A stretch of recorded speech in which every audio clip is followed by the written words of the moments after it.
The following program may contain coarse language, violence, nudity, mature subject matter, or scenes which may not be suitable for all viewers. Viewer discretion is advised. All Hit Radio.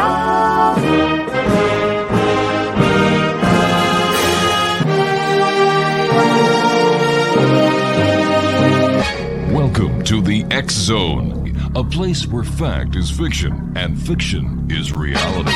Now, here's your host, Rob McConnell. And good evening, one and all, and welcome back to the X Zone. I am Rob McConnell, and for the next 4 hours, I'm your host and your guide as together we cross the time-space continuum to this place that I call the X Zone. It's a place where people dare to believe and dare to be heard. It's a place where fact is fiction and fiction is reality, and we come to you Monday through Friday from 10 p.m. Eastern until 2 a.m. Eastern, right here on the X Zone Broadcast Network, Talkstar Radio Network, Mutual Broadcast Network, iHeartRadio, and on Channel 54 Simul TV. If you'd like to send me an email, xzone@xzoneradiotv.com, and we're available on all social media sites at Xzone Radio TV. My first guest tonight is Wayne Perry. He is in West Hollywood, California. We're going to be talking about diagnostic and therapeutic, sound therapy, and vibrational healing. Joining me now is Wayne Perry. And Wayne, welcome back to the X Zone. How are you tonight, sir? Gratefully resonant. Thank you, Rob. Wayne, tell us a little bit about yourself. Well, I originally from the Midwest, and I came out to California, I guess 40 years ago, 35 years ago, in pursuit of the recording deal as a singer. Instead, I wound up working for the American Red Cross and studying sound therapy. One of the guests actually did a radio show. I was hosting a radio show, somewhat like you, for about 3 or 4 years. Mm-hmm. And one of the guests was the founder of bioacoustics, which is the study of the frequencies that emanate from living organisms. And I found it very fascinating, the most interesting guest I had ever had. And we became friends. And then when I took my show to television, I had her on the TV show, and she was very appreciative and invited me to be in the first training, sound therapy, bioacoustic training in California. I was one of like 17 people at the Pacifica Hotel in Culver City. And it was so exciting and so much to wrap my mind around. I actually went to Phoenix, Arizona about 2 months later and did the training again. There was so much to learn, like the frequencies of the periodic table and how every person, every individual has their own unique frequency. No two people are alike. And so I just studied, and I gave up all the things I was doing. I gave up my band and the other 4 radio shows I was doing at the time, and put all my attention into the methodology of sound therapy and vibrational healing. How would you best describe sound therapy and vibrational healing? Well, I guess I'd have to back up and say that, we're all vibrational beings living in a vibrational universe. And this has been validated by physics. The new physics shows us that there's no such thing as solid matter. Everything is vibrating and has its own frequency. In fact, the fundamental principle that we operate on is the form and density of all matter is determined by its frequency. Everything has a frequency.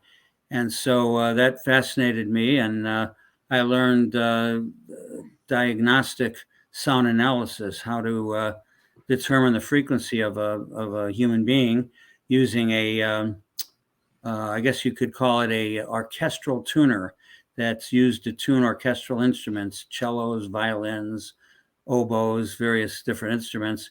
And I use it in kind of an unconditional way.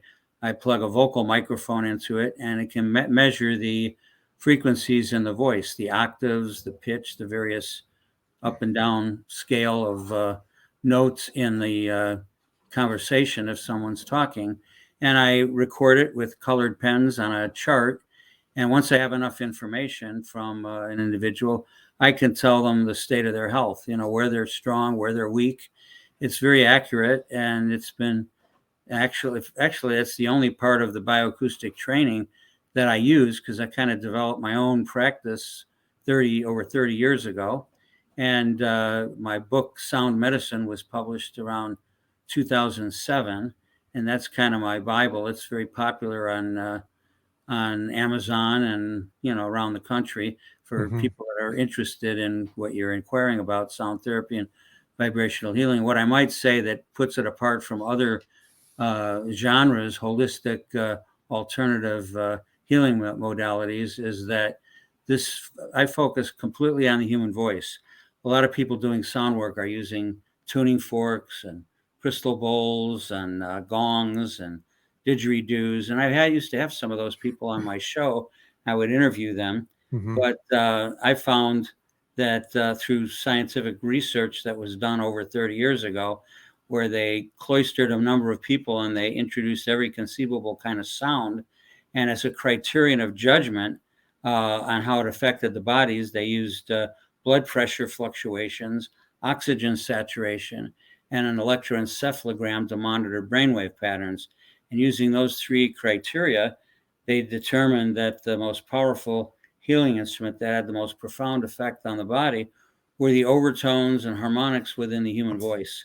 So that's what I kind of specialize in, is how to use the human voice as a healing instrument, because it's far more powerful than any external tool, perhaps because it's the only instrument that's connected directly to spirit and source in our bodies. Everything else is external and is like using a middleman. And so that's why I like focusing on the voice. I never expected to become a sound therapist using the voice for something other than singing, but I found it to be very effective to understand the voice. And I do workshops every week now. I mean, I was traveling around the world until the pandemic, Mm-hmm. setting up healing centers in the Great Britain, Italy, and particularly of late in Taiwan, where I would do workshops in Hong Kong and Shanghai and Taiwan. And people there are very lovely, very open-hearted, open-minded people. And but then, they booked me actually to the rest of my life every spring to do workshops there forever. And then the pandemic hit, and I had to come back to Los Angeles and figure out how to get Mm-hmm. online, because I'm not all that tech savvy. But I connected with Zoom, and now I do my workshops every week, every Saturday afternoon.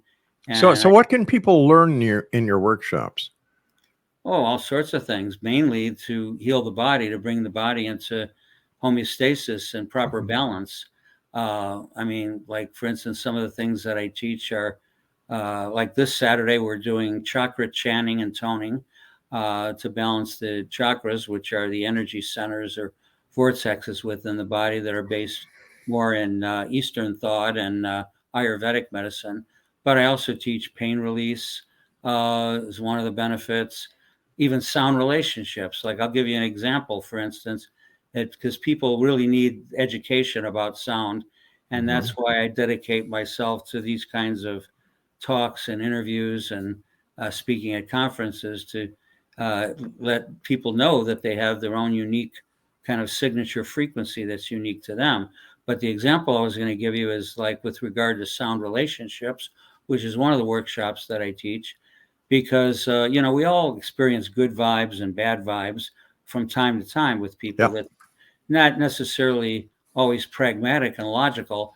Mm-hmm. It's a bit more intuitive, but the truth behind what's really going on is when you have a bad vibe from a person. Like, let's say we're at a small party with maybe 8 to 10 people or something, the dinner party or something, and somebody new arrives at the party, and you never met them before, you never heard them speak, you know nothing about them, and you get this bad vibe, and you just say to yourself, I hope they don't sit down next to me or engage me in conversation, because we just kind of have a bad vibe about that person.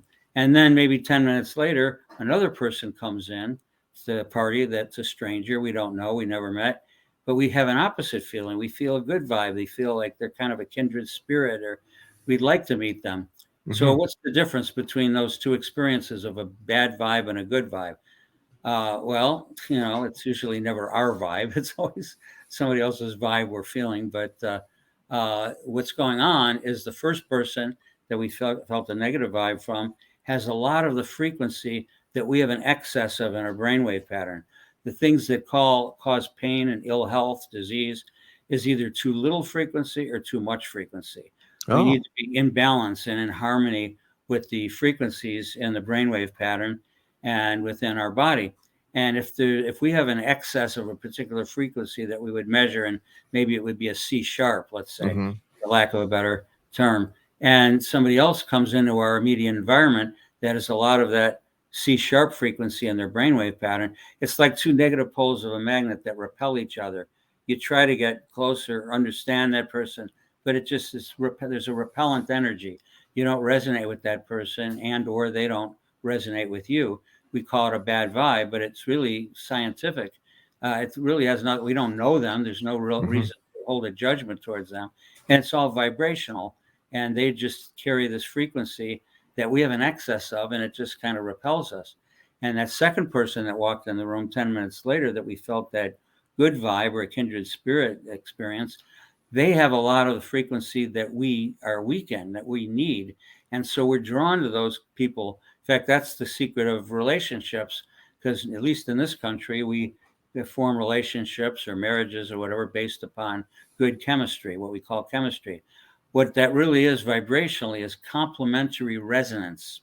And complementary resonance is based upon what's going on in the brainwave pattern. And like I said, if they have a lot of the frequency that we're weak in, it supports us. It feels really good. We relate and resonate with that person.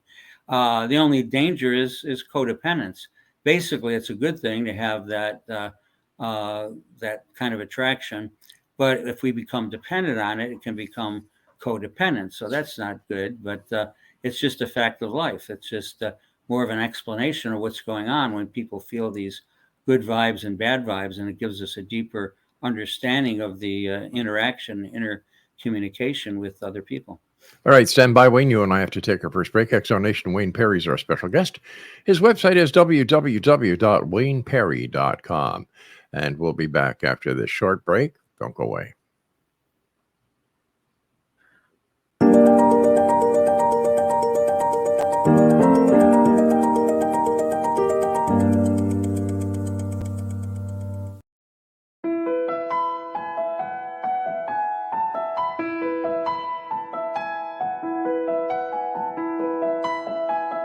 Beautiful Mind Coffee is delicious coffee your brain will love. Made with ethically sourced 100% Arabica coffee grown in the volcanic soil of the Tolima Columbia region, Beautiful Mind Coffee is roasted and ground in small batches to ensure each bag contains a wonderful full-bodied artisan coffee. Beautiful Mind Coffee contains herbal ingredients to aid in boosting your daily mental clarity and focus. Maca root powder, green tea extract and American ginseng have all been selected for their ability to support good brain health.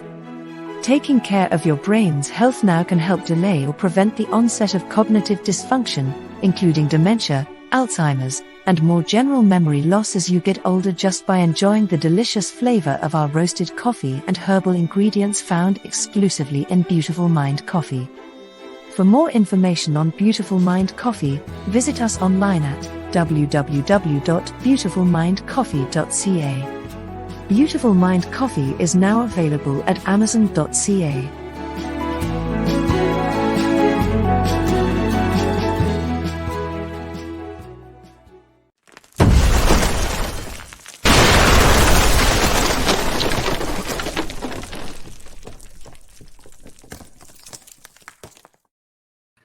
And welcome back, everyone. Wayne Perry's our guest, www.wayneperry.com. Wayne, how does the sound therapy and vibrational healing actually work when it comes to, let's say, for example, chronic pain?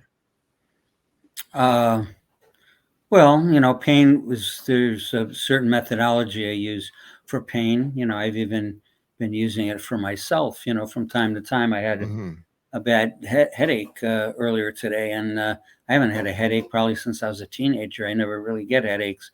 So we use, maybe the best way to explain it or lay a little bit of a foundation is, I think there's three basic types of sounds, and I call them the 3 R's because they all start with the letter R. So the first R or type of sound is what I call relaxing sound. Okay, and a lot of people think relaxing sound is healing sound, that the more beautiful a sound is, or, whether it's a flute or a violin or a piano or whatever it might be, it is beneficial, but it may not be a nice, beautiful ambient sound that's going to heal a tumor or something that's really disruptive of our system physically or emotionally. So, but relaxing sounds are important as kind of like a prerequisite, because we live in such a chaotic society and whatnot. We need relaxing sound. So that's the first type of sound, or first category. The second type of sound, second R, I call, is release sounds. Release sounds move energy. They're different. Relaxing sounds, the purpose of which is to calm and soothe the body. But release sounds, the purpose is to cleanse the body. Like we cleanse the physical body by taking a bath or a shower. But we don't really clean the rest of the body, the interior of the body, well. And that's what release sound is. Like, for example, if you walked into a gymnasium, where people are working out with weights, lifting weights, or working on machines or something to get in shape or whatever, you'll hear certain kind of music playing. You don't hear, Yanni or solo piano or anything like new agey music. You're going to hear energetic music like dum, dum. Another one bites the dust. Dum, dum. You're going to hear kind of rock music or dance music, something like that, because that facilitates release. So, facilitates release. If we're working out, we're releasing, sweat, endorphins, whatever. If you're doing healing work, you're releasing pain, you're releasing discomfort. Sometimes it's invisible what you're releasing. You might have something like a tumor or something within that isn't related to pain necessarily, but pain's a good example to use to explain the methodology and the in terms of releasing. So release sounds are the only kind of sound that really needs some volume to it. Now, since I'm not using artificial external instruments, I'm using the voice. You would use some volume to the voice. The only time you're really using volume is doing release work with release sounds. So I would use the vowel sounds like A, E, A, O, U are the vowels that we use. They're in every language. I've taught this with interpreters in Tokyo, in Japan, China, all over the Europe, Bulgaria, Italy. I usually have an interpreter that will translate the words. The sounds are kind of universal. So when I teach people to use the vowel sound, their vowels might be different in the country that they're living in. But our traditional vowels, which most people would be familiar with, A, E, I, O, U, we just eliminate the diphthongs, like I and U are double vowels or diphthongs. They're not pure, so we clean them up. Instead of I, we use ah, because it's a simpler sound to tone with the voice. And instead of U, which if you slow it down is E and U, E, U, we just keep it U. And so those are what I call the sacred vowels or the toning vowels, A, E, A, O, U. And so when you put some volume into it, you can help to facilitate the release of blocked energy in the body with release sounds. But they're, the relaxing sounds and the release sounds are not particularly healing. They're parts of the healing process. They're more almost preparatory. The third R is the real healing sound. And the third R is what I call regenerative sound. That sound that can actually heal the body, can shift energy and shift the pain, the stress, whatever it might be in the body. And so regenerative sound, there's two aspects of regenerative sound. One is regenerative sound is in the harmonics and overtones of the voice that was researched. They're kind of within the vowels and between the vowels. Normally when we listen to a person, we're listening to the content of what they're saying rather than the sound of their voice, that we're listening to the content of what's being expressed. But within that sound are these subtle harmonics and overtones, and that's what we need to isolate.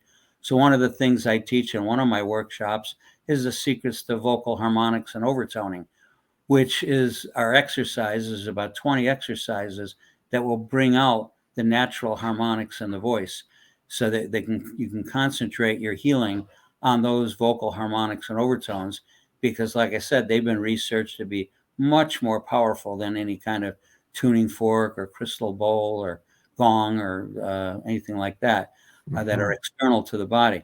And so in using those regenerative sounds, we can move energy. They have a profound effect on the human voice, and they're interdimensional as well. The second part of regenerative sound is sound that's diagnostically observed in a diagnostic brain voice sound analysis. One of the first things that I do with a student or a client is this diagnostic brain voice sound analysis. I put them on a microphone and I ask certain questions that target different areas of the brain that reveal certain information. And I use kind of colored pens in this chart I created that has 12 columns for all 12 notes of the musical scale, because we have to have some, it's not music therapy, but we have to call those notes something. We could call them A, B, C, and X, Y, Z, or we could call them Carol, George, and Barbara. But it's most appropriate to just use the musical note that it responds to. The number of cycles per second that something vibrates to will correlate with a particular musical note. So I identify those notes and I mark them with these colored pens in this chart that I created over 30 years ago. And a pattern begins to form while they're talking. And as I'm filling in the boxes in the chart with these colored pens, and once I have enough information, then I have them put the microphone down and I interpret the chart, and I can tell them exactly where they're weak, what system is weak, if it's the circulatory system, or if it's an emotional issue or a physical issue that they might be dealing with. It's easier to deal with that on the emotional level, then it doesn't have to break down physically. But if it's gone beyond the emotional to the physical, then it can break down physically, and we address it either way: physically, emotionally, psychologically, whatever level is necessary. Sure. Let me ask you this: after you've done your diagnostic with your client or your student, and you come up with an analysis, has this analysis ever been collaborated with medical analysis at the same time to see if, in fact, both diagnoses are the same, or if there's a difference in the diagnosis? What kind of medical diagnosis are you talking about? Let's talk about Western medicine. All right. Well, I'm not a Western doctor, so I understand that. I understand that. This is what I'm getting at. The diagnosis that you give based on the techniques and the systems that you use, have they been validated by the medical community or the medical establishment? I don't know.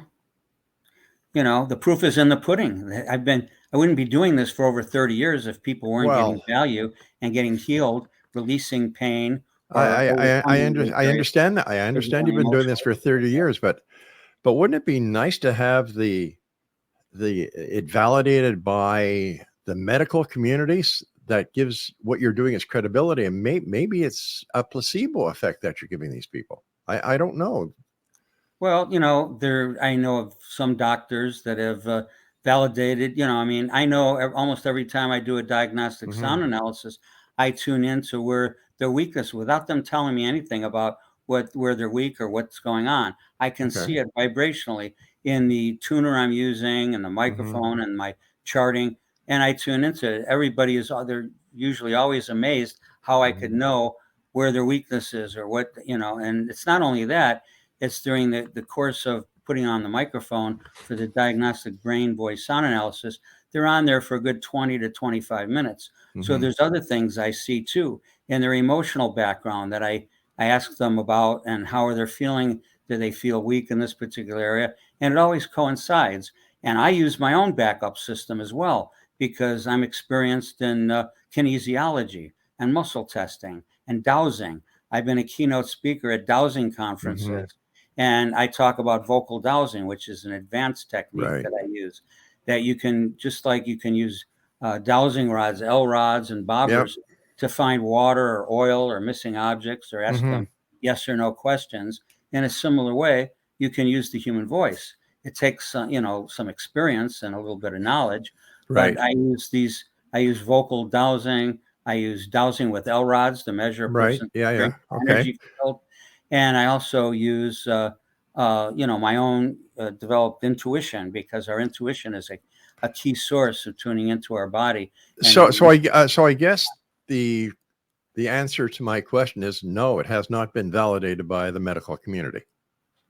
Well, I've worked with several doctors that have come to me for the analysis, and they said that what I diagnosed, let's say, Mm-hmm. in a sound analysis was right on the money. Was really accurate. So I don't know what kind of everybody has their own perspective, their own need for truth or determining if something feels right. Sure. Most of the people that I work with, some of them have gotten recommendations to me from medical doctors.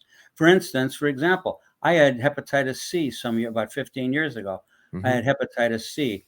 I went for just a regular standard doctor's visit for a little rash I had on my ankle. They gave me some salve for it, but I had to do a full physical, and they did Right. HIV testing, AIDS, hepatitis A, B, C, all this stuff. And this was even before they called it hepatitis C. At that time, they called it non-A, non-B hepatitis. And they said I had it. That was the only thing I tested positive for. I tested negative for everything else. And they Mm-hmm. were really concerned, and I didn't know what they were talking about. And not having a lot of trust in allopathic medicine, I just kind of ignored it.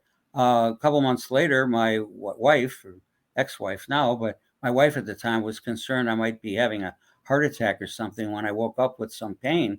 Mm-hmm. And so she took me to the emergency room of the hospital, and they ran some tests. They did an EKG of my heart. There was nothing wrong with me, but they did other testing, an ultrasound, and determined that validated the fact that I had hepatitis C, and it had damaged my liver. It actually had liver damage. And I've never drank alcohol. Usually the cause for cirrhosis of the liver and things damaging the liver is usually alcohol.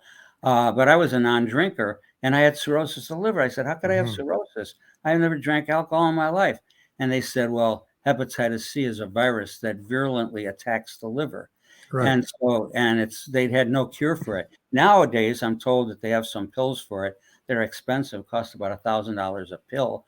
But I've heard that they have they work, or they have some value. At the time that I was going through this 10, 12 years ago, they didn't have any medication. And the doctors, told the doctors, well, I can work on this with sound therapy and vibrational healing.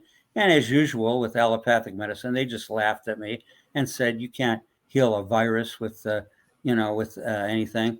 And but then when I was seeing them in this liver clinic for a couple of months, and I went in one time, one of the latter visits, and the doctor and nurse are whispering, and I say, what's going on? Can you share the wealth? What's going on? And they say, well, we don't see anymore the hepatitis antibody in your blood. And I said, I told you I've been working with sound to heal it. And they laughed again and said, we're going to do more extensive blood work and a viral load and all this. And I said, okay, fine. So they did all those tests. And eventually they came back and said, well, it's gone. There's nothing, they wouldn't acknowledge that I'd healed it with sound. They only, because that's the way they are oftentimes in allopathic medicine. They just said, well, it disappeared. It went away. And I said, well, I healed it with sound therapy, and I know what I'm doing. And that was it. I didn't go back to the doctor anymore. I had some other tests to validate that it in fact was gone, and it was gone. And but I kind of got validated through the back door, because 2 or 3 weeks later, they started sending patients to me. They didn't know what to do with these people that had that non-A, non-B hepatitis.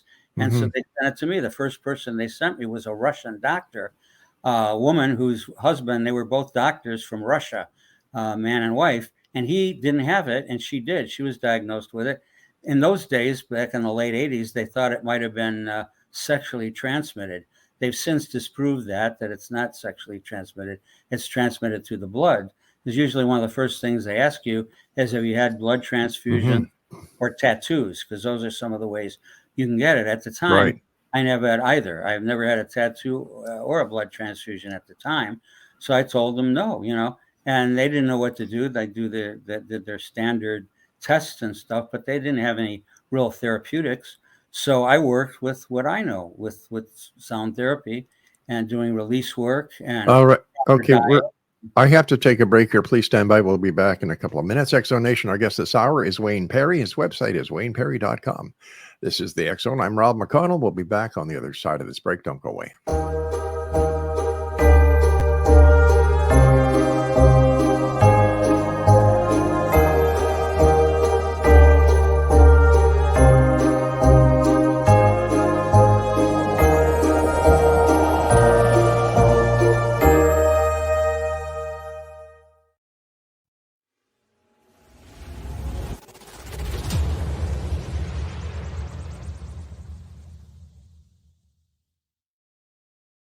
So I was watching the X Zone TV channel last night when I was abducted by aliens, and they kept repeating to me over and over again, simultv.com, simultv.com. What's simultv.com? That's what I asked them. They had it written on the side of their UFO. How do you spell that? UFO. No, I mean simultv.com. simultv.com. simultv.com. Right. simultv.com. Interesting that you were abducted by aliens in a simultv.com UFO last night. Oh, yeah? Yeah. Now that you mention it, I remember now last night I was awakened from a deep sleep. My great-grandmother was standing there. She said she come from the hereafter to tell me about simultv.com. She even spelled it out for me. simultv.com, sonny boy. simultv.com. simultv.com, sonny boy. Wow. Yeah. Guys, you'll never guess what my psychic guru just told me. simultv.com. Exactly. Are you guys psychic too? Of course. We all know about simultv.com. simultv.com.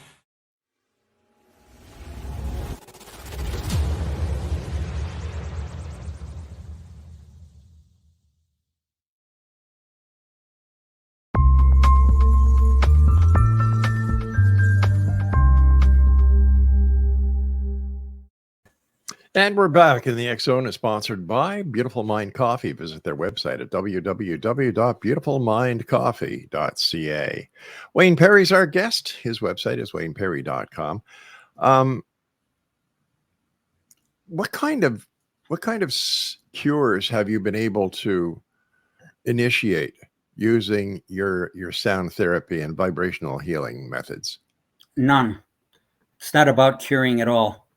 What's it about then? I never had the idea of having a shingle on my door that I'm some kind of cure healer that I'm going to make their karma go away. Mm-hmm. Everybody has their own karma to go through, struggles, and some of minor aches and pains, some are serious illnesses. And I deal with any and all of them, but I'm about empowering the people to heal themselves. All healing really comes down to self-healing.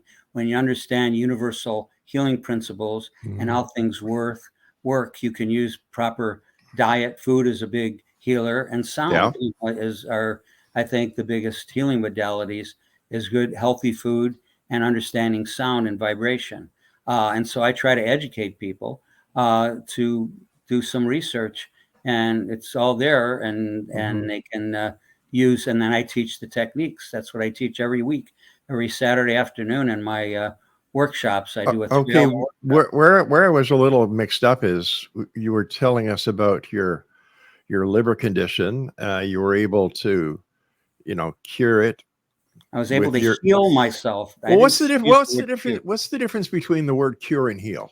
Well, I'm not a linguist to expert on definitions. All I know is curing is making something go away. So you didn't make your liver. It's about supporting. So you did not make your liver condition go away. Well, yeah, I did. I mean, I'm just saying that we don't call it curing. We call it healing, because healing is something that comes about that you can teach a person, like I said, healing principles and various things that they can learn and apply to the body on a physical level, on an emotional level, on a mental level to get better. They may not be 100%. Everybody has, like I said before, their own karma, and they might be able to heal some things, other things that maybe might not be in their karma to heal. I just work with the principles of what I call the Trinity, which is, you could even call it the Holy Trinity if you wanted to, of sound, light, and love. To me, that's the real Trinity. That's what the soul consists of, and that's what's in our bodies. And if we learn how to activate that. Okay.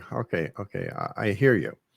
Well, You said that after you healed yourself with your liver condition, medical doctors referred people to you. Were those people healed? People healed themselves, yes, with my principles and practices. So they were healed. Well, I don't follow up with hundreds of people that I have, but whoever I work with, I teach them the principles, and usually they have success. And if I don't see them for many years, I mean, who knows? They might have gotten some other illness, or who knows what happens to them. All I know is that people are very satisfied. You can look at the hundreds of testimonials on my website of people who have done my workshops over the last 30 years. But, to each his own. I'm having a problem understanding it sounds very evasive, because you're calling it healing instead of curing because of the linguistics. You're saying that people are being sent to you in order for you to teach them the modalities that you teach in order that they can heal themselves. But you really don't know if they are healed or not because you don't do follow-ups. I didn't say I didn't do follow-ups. I said I can't follow up with thousands of people that I've worked with through my recordings, through my private sessions, via phone workshops. I mean, that's a lot of people. I can't follow up with everybody. The people that I followed up with, they've got dramatic results. Oh, I mean, okay, I could tell you this. but don't you take any responsibility because you're charging these people for your services? What do you mean take responsibility? I take responsibility for what I'm teaching them. If I'm holding a workshop or class, I have to pay the bills. I have to pay the rent. I understand that. I understand. Money, I understand very, that. Very inexpensive compared to most. I understand that. I understand that. Well, what's your question? What is you seem like you're skeptical or there's a problem. I am very skeptical. I'll be honest with you. What are you skeptical of? Of what you're selling. It sounds like snake oil to me. What sounds like snake oil? I never said anything about snakes or oil. I understand that. And now you're kind of, you're dodging my points here. So I think we just better terminate this conversation, because you know what? Just give me a sec here, X. Okay, what is happening here is that he has been caught. Okay. And when you catch somebody in a situation where they are doing all this mumbo jumbo, he's charging people to heal themselves, which means, in my opinion, he's not taking any responsibility for the outcome. Now, he has no medical training. He said that point blank. So why would people go to him? Why would a doctor, and I really doubt if a doctor ever sent him any clients, why would a doctor send him or give him referrals if his techniques have not been validated? He himself says he has no use for allopathic medicine. He gave himself quite a buildup, quite a commercial. And then he thinks I'm skeptical. You're darn right I'm skeptical. I am really skeptical of anybody who does not take responsibility for the actions that they are doing. He's not a doctor. My God, let's say somebody comes to him with a very serious disease because they've heard of his healing practice. Oh, what you did? Yeah, it's healing, right, Craig? Healing. His healing ability. And the time they waste on this, what is it called? Sound therapy and vibrational healing is making their condition worse. The patient isn't getting better. They're getting worse. He doesn't take responsibility for that. Why not? He's taking their money, and sure, you've got to pay your bills. You've got to pay this, that, and the other thing. But he's taking their money in the hopes, and they're giving him the money in the hopes that they will get better. I can't understand how people like this are able to get away with it. I really have no idea. How do you sleep with yourself? Is there no conscience? What do you just do? Just say, okay, this is who I am. I was in a rock and roll band. I've done a number of radio shows. Or he had radio shows. He's done TV. I don't know, XR Nation. I think it's snake oil. It's my personal opinion. I wouldn't go to him. Would you? Send me your emails, xzone at xzoneradiotv.com, and I'll be back on the other side of this break as we try to figure out what the hell he was talking about. Don't go away.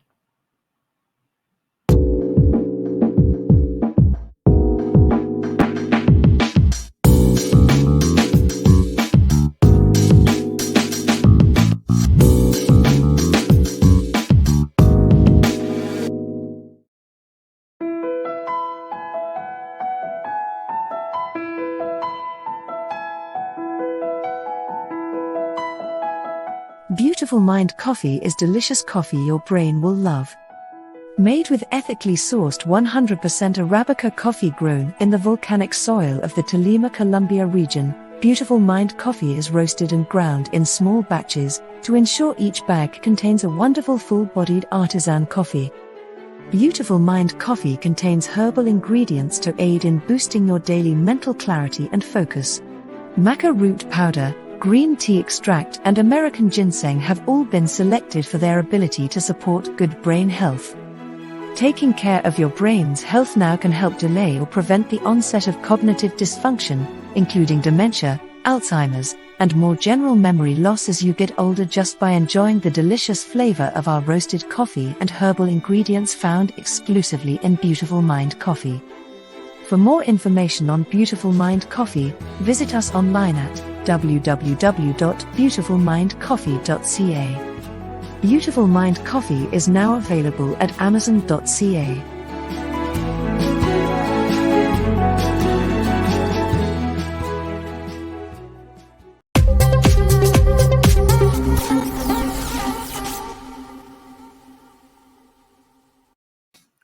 Welcome back, everyone. Craig and I were chatting over the break, and can you just if this vibrational, what was it called, Craig? Let me get his file out here because I chucked it away. That's how impressed I was with it. The diagnostic and therapeutic sound therapy and vibrational healing. Okay. Then all you need to do is just listen to the radio and sing along. Go to karaoke. There you go. Have a good time. Have a couple of beers, sing karaoke. And you'll cure yourself of whatever ails you. Just let me see something here. This is his most recent bio. Actively presenting my popular sound healing certification workshops nationally for over 30 years and internationally for over 10 years. And since the pandemic began 2 years ago, blah, blah, blah, giving a certification case workshops using a online video conferencing system. Wow, you pay them all the money and you get a certificate. Woo!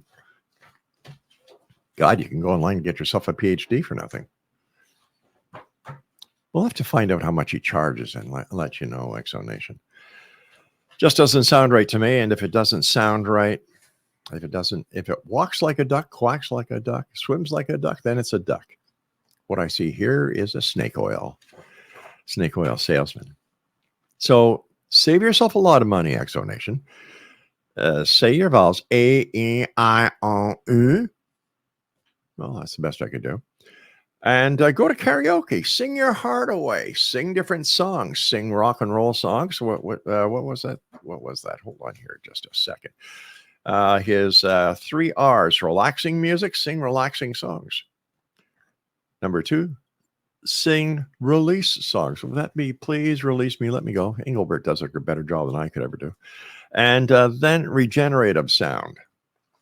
The sounds you would hear in your gymnasium above the panting and the groaning of people who are exercising for the first times in their lives. We've had when you look back over the years of doing the show, well over 4,500 individual guests. We've had some dillies. We really have had some dillies. And I think tonight, for the first time since September, we are going to induct Wayne Perry into the X Zone what do we call it? The X Zone Order of Woo-Woos. So there we go. Wayne, you're finally going to get your name in bright lights here in the X Zone, as you are now the newest member of the X Zone Order of Woo-Woos. I'll be back as the X Zone continues with yours truly, Rob McConnell. As next we continue our investigation into the world of the paranormal, the science of parapsychology. And here we're always searching for answers, but demanding the truth. And from our guest this hour, Wayne Perry, I did not get the truth. Don't go away.